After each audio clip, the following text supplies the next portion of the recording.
Hello students. Next topic is resource planning in India.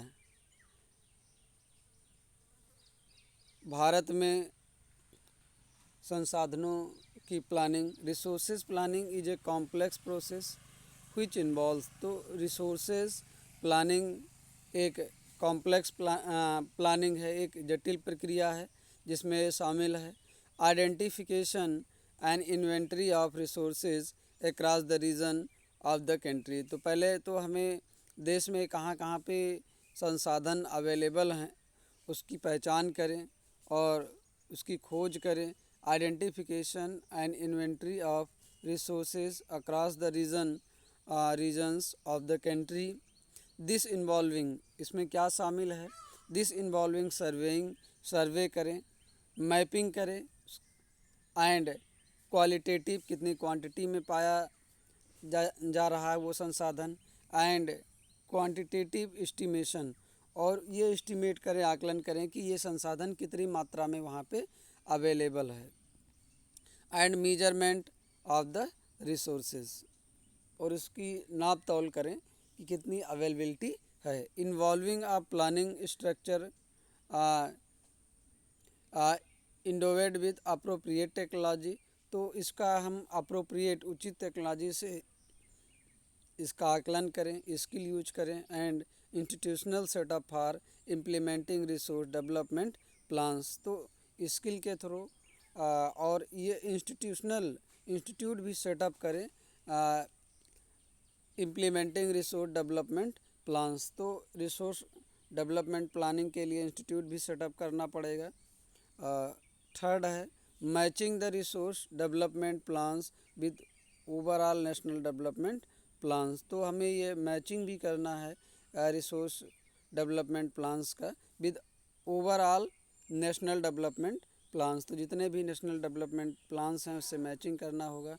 India has made concerted efforts for achieving the goals of resource planning right from the first 5 year plan launched after independence। तो भारत में स्वतंत्रता के बाद जो है first 5 year plans में ही ये launch कर दिया गया, जो है पहली पंचवर्षीय योजना में ही के बाद जो है ये रिसोर्स प्लानिंग शुरू किया गया। India has made concerted इफ़र्ट्स।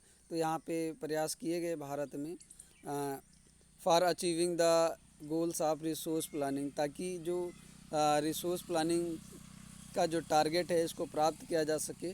Right from the first 5 year plan launched after independence. तो स्वतंत्रता के बाद जो पहला पंचवर्षीय योजना स्टार्ट की गई तभी से ये प्लानिंग स्टार्ट की गई।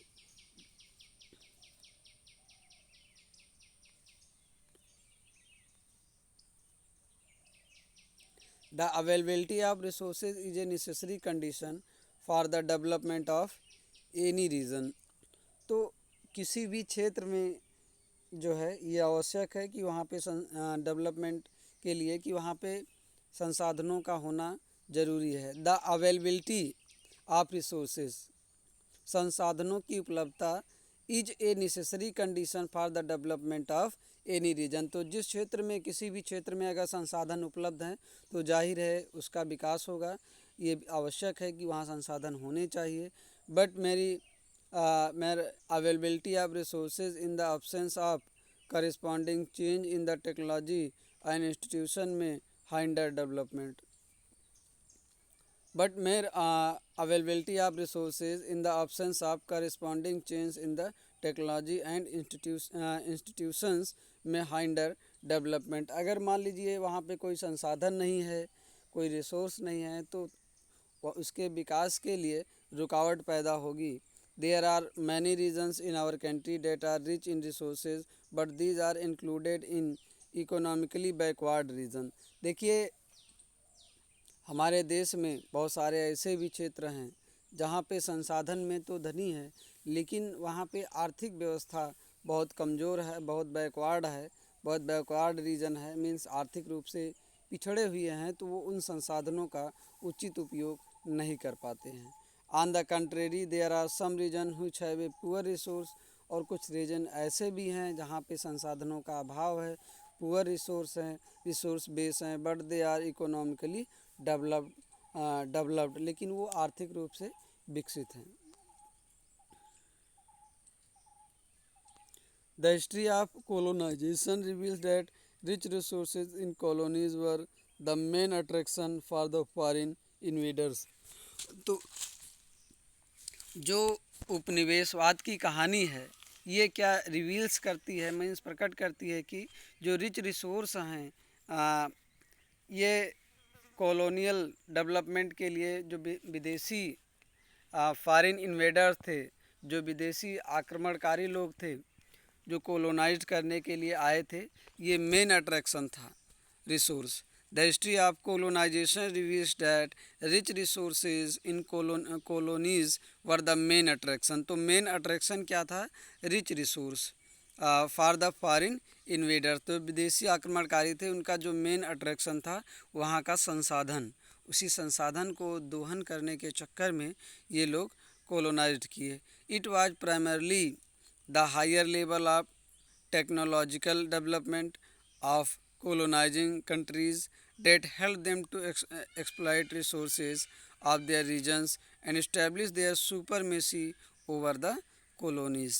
तो it was primarily the higher level of technological development. तो ये हायर लेवल टेक्नोलॉजिकल डेवलपमेंट पे डिपेंड है, मीन्स कितना आपके पास तकनीकी ज्ञान है।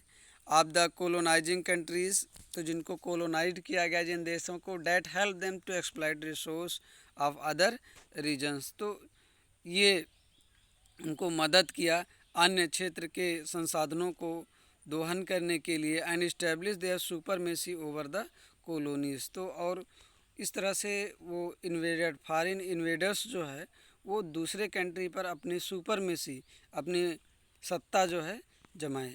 Therefore, resources can contribute to development only when they are accompanied by appropriate technological development and institutional change. तो इसलिए जो है therefore resources can be contribute to development, तो संसाधन तभी विकास के रूप में योगदान दे सकते हैं only when they are accompanied by appropriate technological development. तो जब तकनीकी ज्ञान के साथ इसका उपयोग किया जाए तभी विकास का रास्ता अपनाएगा कोई भी क्षेत्र। And institutional change. India has experience all this in different phase of colonisation. तो इंडिया के पास इसका एक्सपीरियंस है डिफरेंट फेज ऑफ कोलोनाइजेशन, अलग अलग कोलोनाइजेशन के लेवल में, फेज में। Therefore in India, development in general and resource development in particular does not only involve the availability of resources but also the technology, quality of human resources and the historical experiences of the people. Thank you.